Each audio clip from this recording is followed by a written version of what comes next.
안녕하세요. 주양가족 여러분. 오늘 또 말씀의 은혜 가운데 복되고 행복한 하루 되기를 주의 이름으로 바랍니다. 오늘은 마음을 연단하시는 분이라는 제목으로 잠언 17장 1절에서 14절 말씀을 묵상하고자 합니다. 마음은 참으로 중요합니다. 겉이 아무리 깨끗해도 하나님은 중심을 보시는 분이시기 때문입니다. 바리새인이나 서기관들이 예수님께 나아갔을 때 예수님은 그들의 중심을 보셨습니다. 또한 우리에게도 마찬가지입니다. 하나님은 우리가 그분께 나아갈 때 마음을 깨끗하게 해주셔서 복을 누리도록 하심을 알아야 될 것입니다. 그래서 우리가 첫 번째로 생각할 것은 마음을 연단하시는 하나님입니다. 사람이 누리는 행복은 외부의 조건에 달려있지 않습니다. 가정의 행복도 부유함에 달려있지 않습니다. 화목하지 않다면 풍요로움은 그리 중요하지 않습니다. 신분이 낮다고 할지라도 지혜를 갖춘 이는 결국 풍요와 권세까지 얻게 됩니다. 결국 지혜로운 마음이 무엇보다 중요합니다. 그에 따라 행복과 함께 원하는 바까지 얻을 수 있기 때문입니다. 여호와 하나님을 가까이 할 때 우리의 마음을 더욱 단련시켜 주심을 기억해야 합니다. 그러면 하나님께서 사람의 마음을 연단해 주시는 것이 사람에게 더 큰 복이 될까요? 그것은 모든 것이 결국 마음에 달려있기에 어떤 마음을 갖는가가 매우 중요한 것입니다. 사람들은 보통 행복을 위해 외부적인 조건에 욕심을 냅니다. 하지만 정말로 원하는 것을 얻기 위해 더욱 중요한 것은 내부적인 것, 곧 마음입니다. 제육은 제사에 드린 고기를 뜻합니다. 즉 하나님께 끊임없이 제사 드리고 그 결과 고기가 풍성해도 마음이 예배에 합당하게 준비되지 않으면 아무 소용없는 것입니다.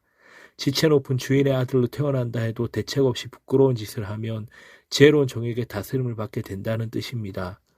하나님께 가까이 나아가는 자는 지혜와 올바른 마음이 더해집니다. 당장 상황이 좋지 않아도 하나님이 주시는 은혜를 누리게 됩니다.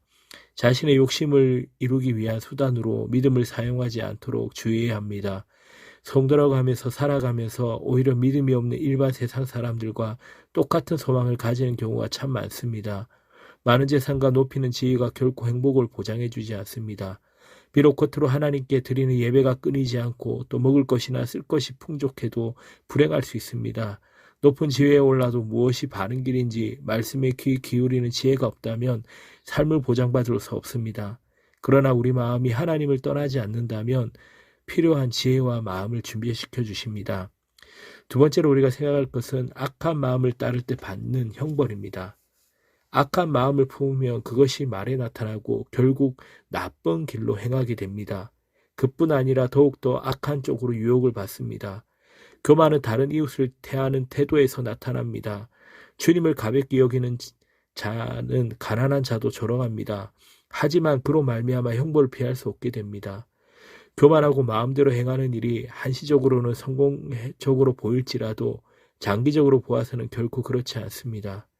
말을 함부로 하는 것은 하나님을 멸시하는 것이기에 이러한 악인은 하나님을 무시함으로 징계의 자리로 나아가게 되고 잘못된 길로 들어서서 예상치 못한 어려움을 당하게 됩니다. 본문을 보면 악인이 걷는 멸망에 이르는 길이 실제 삶에서 어떤 모습으로 나타난지 알 수 있습니다. 교만함은 다른 이르들을 향한 멸시가 입술에서 떠나지 않습니다. 사람들을 겉모습으로 판단하여 조롱합니다. 그러나 하나님은 고아의 아버지이시며 과부의 재판장이십니다.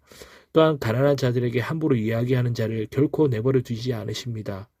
존귀한 자로 살아가려면 말에 특별히 유의해야 합니다. 마음속에 있는 바가 겉으로 나옵니다.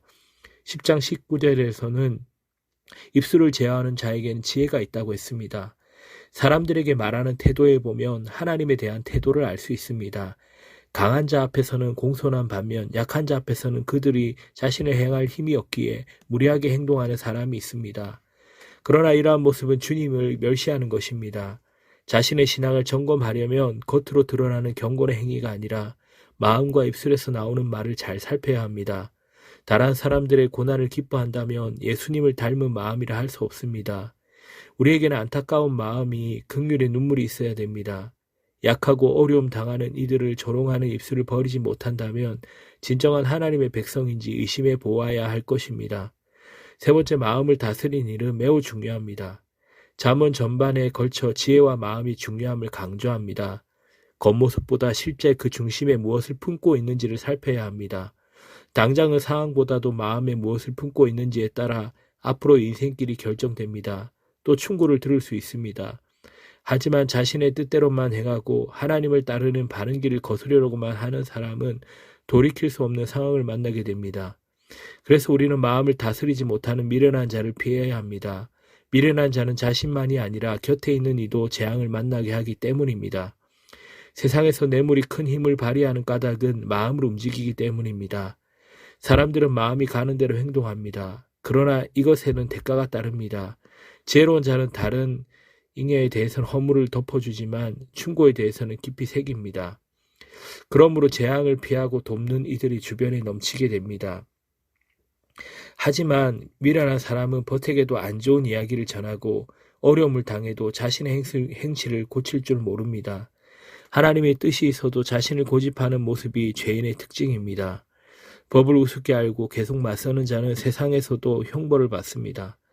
사람들은 대체로 다른 이들에 대해서는 가혹하게 그리고 자신에 대해서는 너그럽게 판단하는 경향이 있습니다. 우리의 말하는 바를 살펴보아도 마찬가지일 수 있습니다. 다른 이들에 대해서는 험담을 많으며 자신에 대해서는 변명이 많습니다. 하지만 타인에 대해서는 사랑을 갖고 자신을 향한 충고에는 마음을 열어야 참 지혜자라 할 수 있습니다. 말씀을 묵상할 때도 마찬가지입니다. 주님의 경고를 들을 때 자신이 아니라 다른 사람만 떠오른다면 잘못을 바로잡을 기회를 삼을 수 없습니다. 우리는 충고를 받지 않고 험담만 하는 미련한 자가 되지 말아야 할 것입니다.